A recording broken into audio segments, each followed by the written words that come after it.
الحمد لله رب العالمين والصلاة والسلام على رسوله الكريم وعلى آله وأصحابه أجمعين أما بعد أعوذ بالله من الشيطان الرجيم بسم الله الرحمن الرحيم ثم لتسألن يومئذ عن النعيم صدق الله العظيم وقال رسول الله صلى الله عليه وسلم الدنيا مزرعة الآخرة أو كما قال عليه الصلاة والسلام۔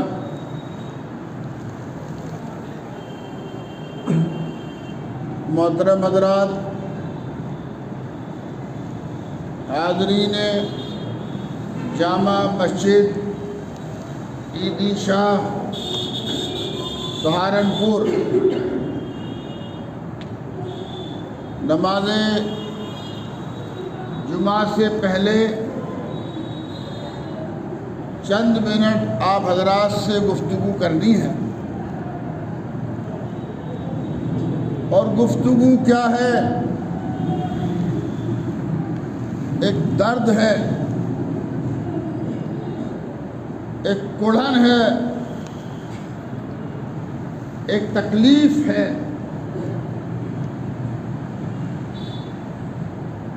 سبب کے درجے میں چونکہ رابطہ آپ حضرات سے ہی کرنا ہے،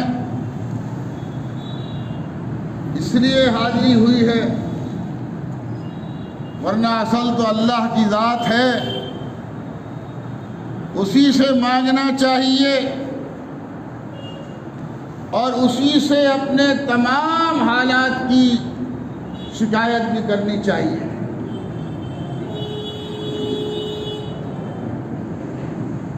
آج کل میرا زیادہ رہنا دہلی میں ہو رہا ہے۔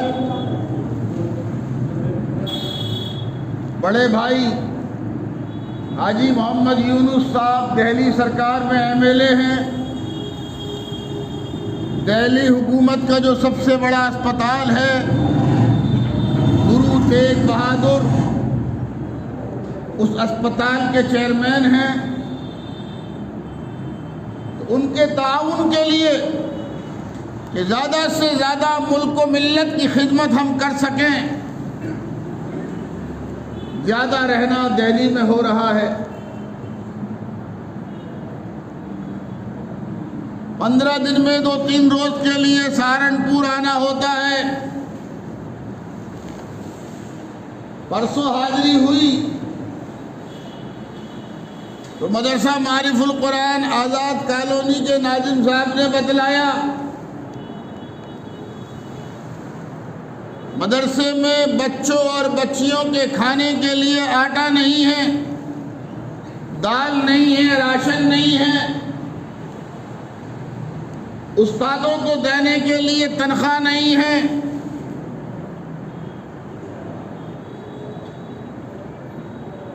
میں نے کہا بھائی اتنے بڑے ولی تو نہیں ہیں کہ اللہ سے مانگ لیں اور دستے غیب بستر کے نیچے نکل آئے۔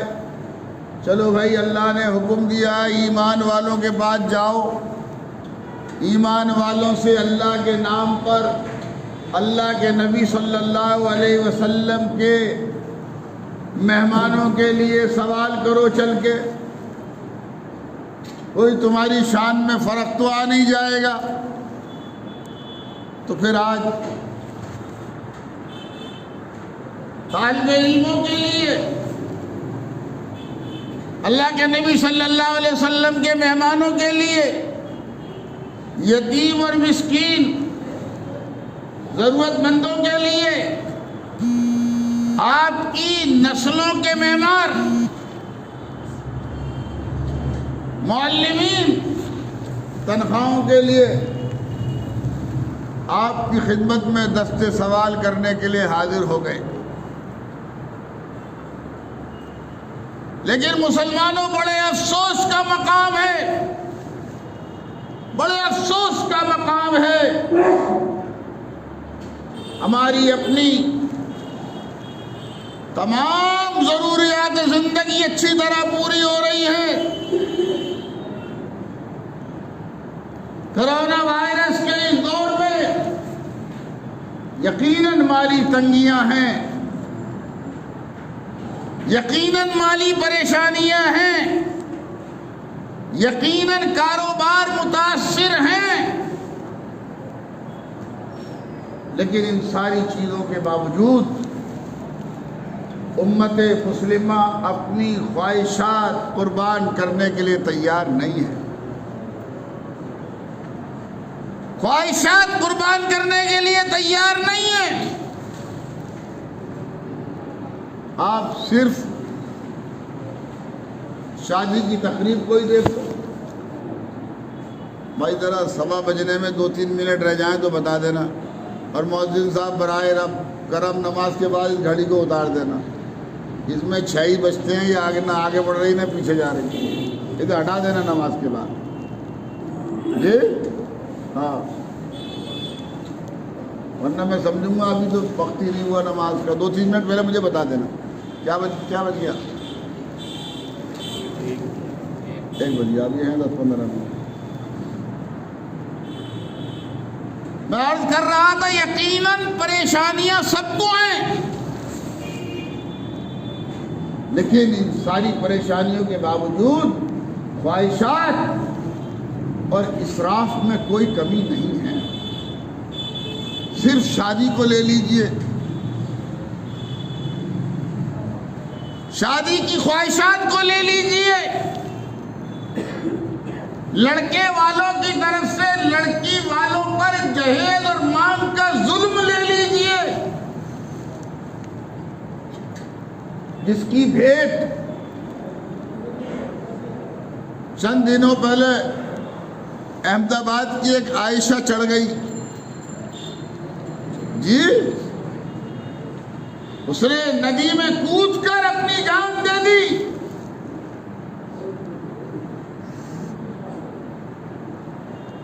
اس کے اس حادثے نے پوری دنیا کے مسلمانوں کو ایک، اگر خدا کرے ہمارے اندر زندہ دل ہو، جوانوں تمہیں بتا رہا ہوں خاص طور سے، خدا کرے ہمارے اندر زندہ دل ہو تو ہمیں ایک پیغام دے کر وہ چلی گئی. اور ان سے بھی کہنا چاہتا ہوں جو یہ کہہ رہے ہیں کہ عائشہ پر اللہ کا عذاب نازل ہو رہا ہے، خدا را اپنی حالتوں پر رحم کرو. یہ آج کل بڑا سستا زمانہ چل گیا نا، واٹس ایپ کا، آڈیو کا، ویڈیو کا، لیا کوئی بھی میسیج اور ایک دم سینڈ کر دیا، یا کوئی بھی میسیج آیا بغیر تحقیق کے اسے آگے بڑھا دیا. اللہ تعالی مالک یوم الدین ہے. میرے بچے دن رات سینکڑوں غلطیاں کرتے ہیں، میں انہیں معاف کرتا ہوں. تو اللہ کریم، اللہ اگر وہ عائشہ سے غلطی ہوئی ہے تو اللہ اس غلطی کو معاف کرنے پر قادر نہیں ہے. مجھے کیا حق پہنچتا ہے کہ میں یہ کہوں کہ عائشہ کی قبر میں ان سے عذاب ہو رہا ہے؟ پہنچتا ہے مجھے حق؟ خدا را رحم کرو اپنے اوپر، رحم کرو اپنے اوپر، اور اپنی ذمہ داریوں کو قبول کرو، اپنی ذمہ داریوں کو قبول کرو. ورنہ ایک عائشہ نہیں، ایک عائشہ تو پکچر میں آ گئی، لائٹ میں آ گئی تو پتہ چل رہا ہے، ورنہ سینکڑوں ہزاروں عائشائیں ہماری خواہشات کے بھیڑ قربان ہو رہی ہیں.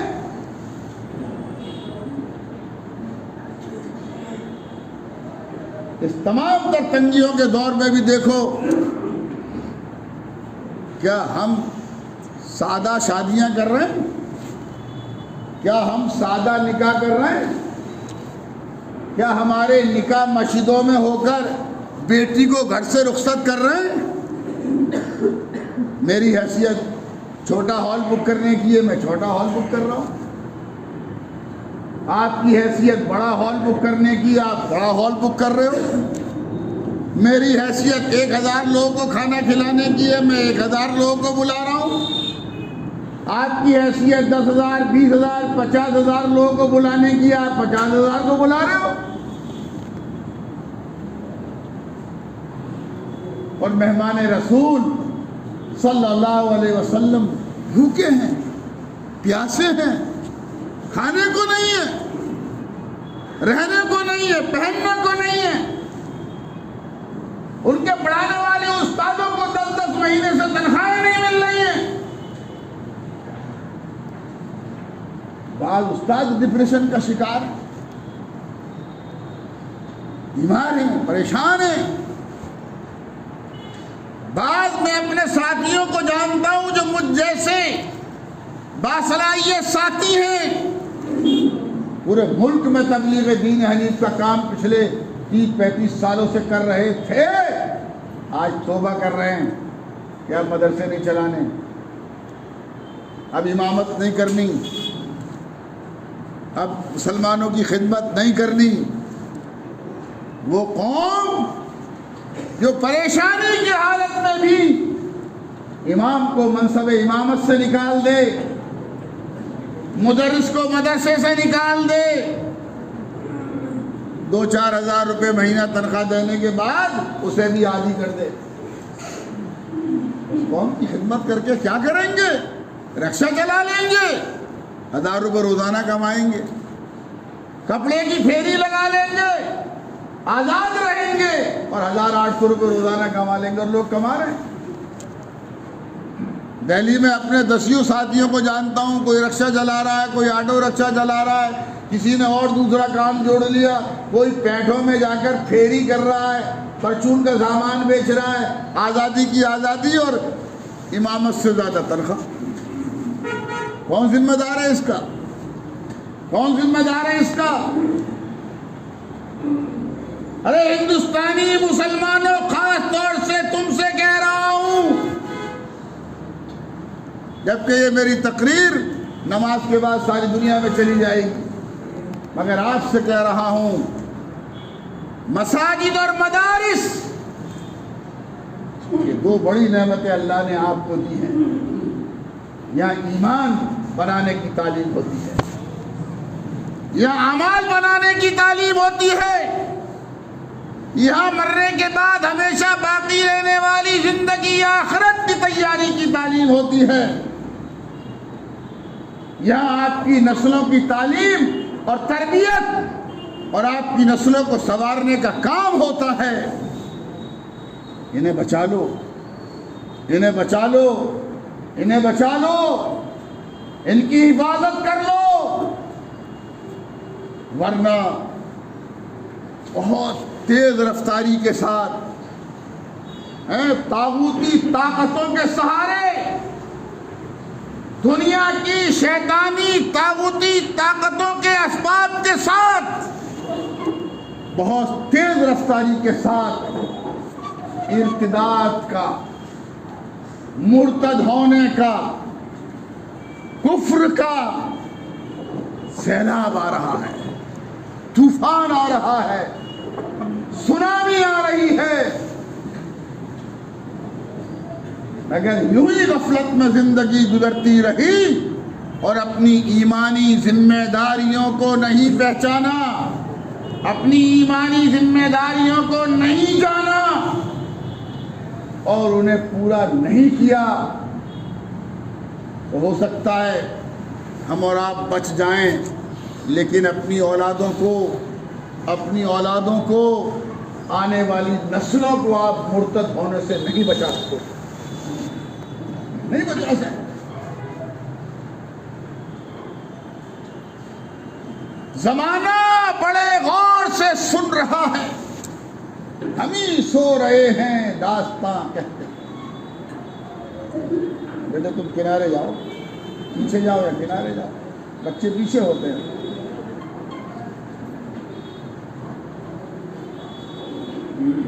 سہارنپور کے علم و عرفاں کے شہر کے غیور مسلمانوں، اپنی آنکھیں کھولو، اپنے بیٹوں کے نکاح مسجد میں کرو، اپنی بیٹیوں کے نکاح مسجد میں کرو، اپنی بیٹیوں کو 4 آدمی بلا کے گھر سے رخصت کرو، اور جو بیٹی کو دینا ہے دو، جو داماد کو دینا ہے دو، جو سمدن کو دینا ہے دو، جو سمدی کو دینا ہے دو، لیکن اپنی نسلوں کو تباہی اور بربادی سے بچانے کے لیے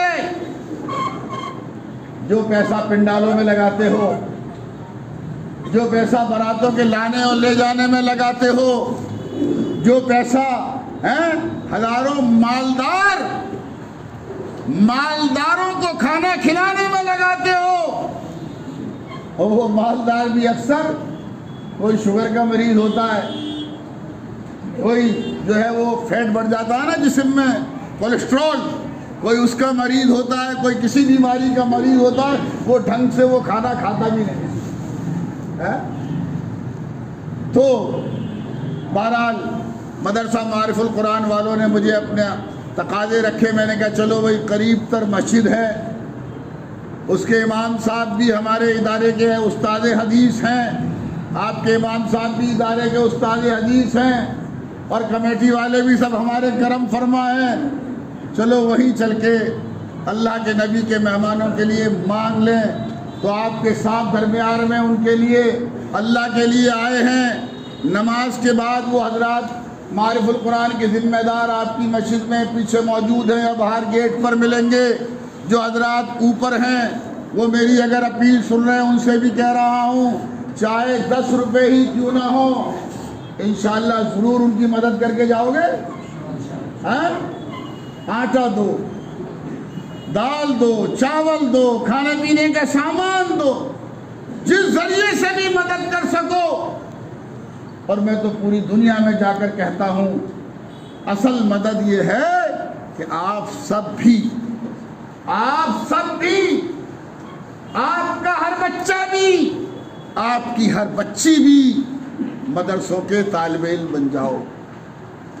جب آپ مدرسوں میں پڑھو گے، اپنی نسلوں کو پڑھاؤ گے، تو ان مدرسے والوں کو گھر گھر جا کر، مسجد جا کر پھر چندہ کرنے کی ضرورت نہیں پڑے گی، آپ سے وہی مدرسے میں ہی بات کر لیں گے۔ اللہ تعالی ہمیں حسن فکر اور حسن عمل کی توفیق عطا فرمائے۔ جو بوگے وہ کل آخرت میں کاٹو گے۔ جتنی نعمتیں اللہ نے ہمیں دی ہیں، کل قیامت میں اس کا حساب دینا ہے۔ جو اللہ کے راستے میں جان لگ جائے گی، مال لگ جائے گا، وقت لگ جائے گا، گھڑی مت دیکھو، جان لگ جائے گی، مال لگ جائے گا، وقت لگ جائے گا، خدا کی قسم کھا کے کہہ رہا ہوں اس کا کوئی حساب نہیں ہوگا۔ اور جو اللہ کے علاوہ لگے گا اس کا حساب دے کر جنت میں جانے کا موقع ملے گا۔ اللہ تعالی حسن فکر اور حسن عمل کی توفیق عطا فرمائے۔ وما توفیقی الا باللہ العلی العظیم۔ نماز کے بعد سبھی سے درخواست ہے، زیادہ سے زیادہ ان ادارے والوں کا تعاون کر کے جائیے گا۔